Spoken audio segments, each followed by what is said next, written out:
Hello students, BA part first के students को मैं डॉक्टर मनोरमा त्यागी मनोविज्ञान विषय में आज आपको चैप्टर पढ़ाऊंगी संवेग में शारीरिक परिवर्तन।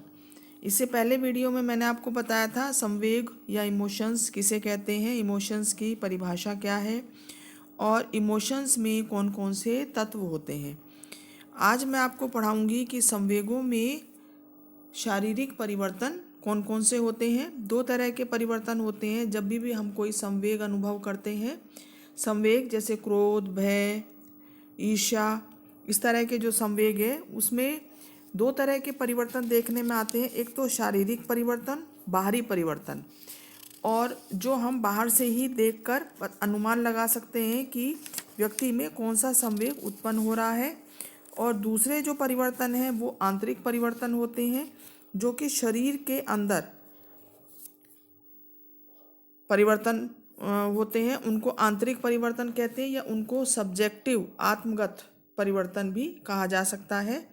तो आज हम पढ़ेंगे बाहरी जो परिवर्तन है व्यक्ति के, जो शरीर में बाह्य परिवर्तन होते हैं, एक्सटर्नल चेंजेस जो होते हैं। तो इसमें सबसे पहला जो परिवर्तन है वो है मुखाकृति में परिवर्तन, मुख की आकृति में परिवर्तन, फेशियल चेंजेस।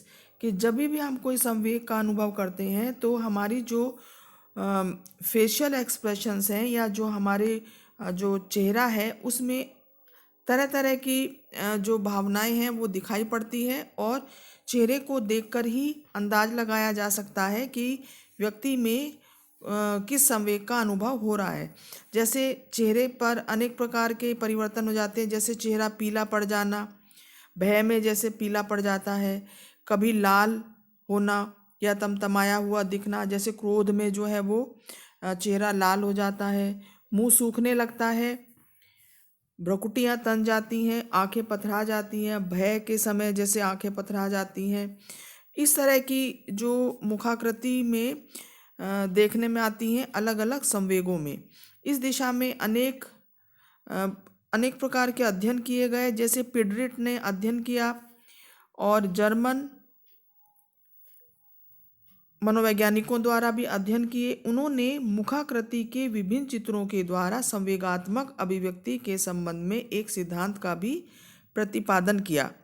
और स्टूडेंट्स, आपके कोर्स में भी एक प्रैक्टिकल है जिसमें कुछ कार्ड्स हैं, उन कार्ड्स को देखकर ये बताना होता है कि व्यक्ति कौन से संवेग का अनुभव कर रहा है, संवेगों को पहचानने की व्यक्ति में कितनी योग्यता है। तो इस तरह से संवेगात्मक अभिव्यक्ति जो है वो चेहरे के द्वारा, चेहरे की एक्सप्रेशंस के द्वारा हम बता सकते हैं। इसी तरह से बोरिंग और टिचनर ने भी कुछ चित्रों के आधार पर संवेगात्मक अभिव्यक्तियों का अध्ययन किया। इसी तरह से फर्नबर्गर ने भी इस दिशा में अनेक प्रयोग किए और ये बताया कि जब तक संवेगात्मक परिस्थिति का पता ना हो तब तक मुखाकृति से विशिष्ट संवेगों का बोध होना कठिन है। कई बार ये पता लगाना मुश्किल होता है कि व्यक्ति के चेहरे के भावों से कि वो कौन से संवेग का अनुभव कर रहा है। जैसे ईर्ष्या में और जिज्ञासा में अनेक प्रकार के ऐसे संवेग है जिसमें मुश्किल होता है पता लगाना। कुछ मनोवैज्ञानिकों ने इस तरह के भी अध्ययन किए, जैसे जिसमें उन्होंने आश्चर्य, भय, हार, लज्जा, क्रोध, शंका, इनसे संबंधित मुखाकृति जो है वो प्रयोज्यों के सामने रखी और उनसे उनको पहचानने के लिए कहा गया। उसमें उन्होंने देखा कि 77%, 70%, 63, 53, 50, 27 और 19% क्रमशः आश्चर्य, भय, हार, लज्जा, क्रोध, शंका और दया संबंधी जो संवेग थे उनको पहचाना प्रयोज्यों ने। डनलप ने मुखाकृतियों के फोटोग्राफ की सहायता से अध्ययन करके निष्कर्ष निकाला कि विभिन्न संवेगात्मक अवस्थाओं में मुखाकृति जो है वो या फेशियल एक्सप्रेशंस जो हैं वो अलग अलग होते हैं। दूसरा जो शारीरिक परिवर्तन देखने में आता है वो है स्वर में परिवर्तन, कि जब हम किसी संवेग का अनुभव करते हैं तो हमारे स्वर में भी, आवाज में भी परिवर्तन आ जाता है। देखा गया है कि व्यक्ति जब क्रोध में जब बहुत ज़्यादा तीव्र क्रोध में होता है तो उसकी जो आवाज़ है वो तेज हो जाती है और प्रेम की संवेग में मधुर आवाज़ हो जाती है। इस संबंध में मैरी ने 1922 में संवेगों में स्वर अभिव्यक्ति का अध्ययन फोटोग्राफ्स रिकॉर्ड्स की सहायता से किया। इसमें सिनेमा कलाकारों के हंसने, रोने आदि स्वरों को निर्णायकों को सुनाकर उनसे पूछा कि यह किस संवेग से संबंधित हो सकते हैं। इसी तरह के जो अध्ययन है वैगनर, टिफिन, नोरर, फेयर ब्लैंक्स आदि ने भी इस दिशा में अनेक अध्ययन किए और चेहरे की अभिव्यक्ति के समान ही स्वर में परिवर्तन का उन्होंने अध्ययन किया कि किस तरह से कौन कौन से संवेगों में किस प्रकार से स्वर का परिवर्तन हो जाता है।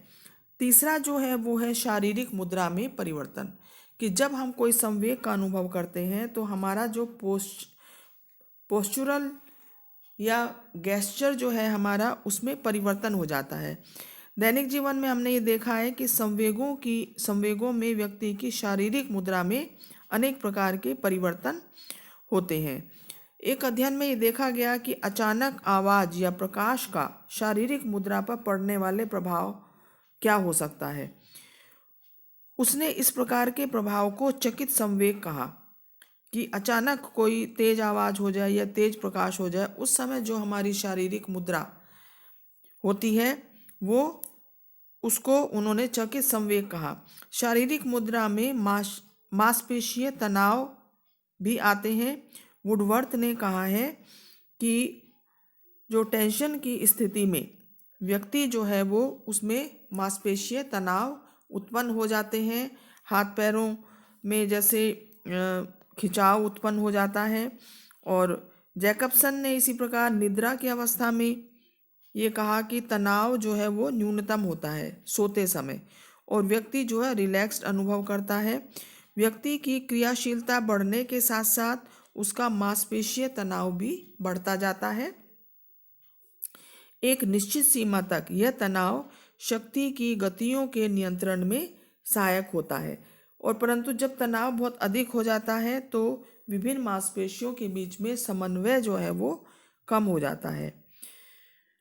और ये मांसपेशीय तनाव जो होता है वो केवल शरीर के कुछ अंगों में ना होकर पूरे शरीर में ही व्याप्त होता है। यह हाथ, पैर, गर्दन, जबड़े, पीठ आदि सब में पाया जाता है। कैनेडी ने 1951 में अपने एक प्रयोगात्मक अध्ययन के आधार पर यह बताया कि संवेगों में सिर दर्द, सिर, गर्दन, धड़ के क्षेत्र में मांसपेशीय तनाव में महत्वपूर्ण परिवर्तन दिखाई देता है। जैसे भय की अवस्था में जो गर्दन जो है वो उसकी मांसपेशियां अकड़ जाती हैं, और इसी प्रकार से क्रोध की अवस्था में भी इस तरह के परिवर्तन देखे जा सकते हैं। गर्दन के मांसपेशीय तनाव से व्यक्ति के सक्रियकरण का स्तर का सरलता से पता लगाया जा सकता है। जैकबसन ने इस प्रकार के तनाव का अध्ययन 15 वर्ष तक किया। उसने मांसपेशीय तनाव के मापन के लिए एक उपकरण विकसित किया और इस उपकरण की सहायता से उसने संवेगों का अध्ययन करने का प्रयास किया कि मांसपेशीय तनाव किस संवेग में किस तरह से होते हैं। और अन्य वैज्ञानिकों ने भी इस प्रकार के अध्ययन किए, और इस रिकॉर्डिंग से जिस अंग के मांसपेशीय तनाव का अध्ययन करना होता है उसमें इलेक्ट्रोड फिट करके जटिल इलेक्ट्रॉनिक उपकरण द्वारा रिकॉर्डिंग की जाती है, और इस रिकॉर्डिंग के आधार पर विभिन्न संवेगों में होने वाले मांसपेशीय तनाव का अध्ययन किया जाता है। तो स्टूडेंट्स, संवेगों में होने वाले जो शारीरिक परिवर्तन है और जो बाहरी परिवर्तन है जिनको हम देख सकते हैं और अनुमान लगा सकते हैं, उनके बारे में मैंने आज आपको बताया।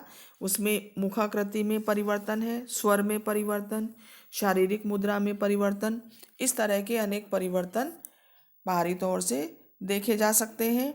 संवेगों में इसके अलावा आंतरिक परिवर्तन भी होते हैं, जिनको कि अगले वीडियो में जिनका हम जिक्र करेंगे और उसको समझेंगे कि आंतरिक परिवर्तन कौन कौन से होते हैं। तो इस टॉपिक में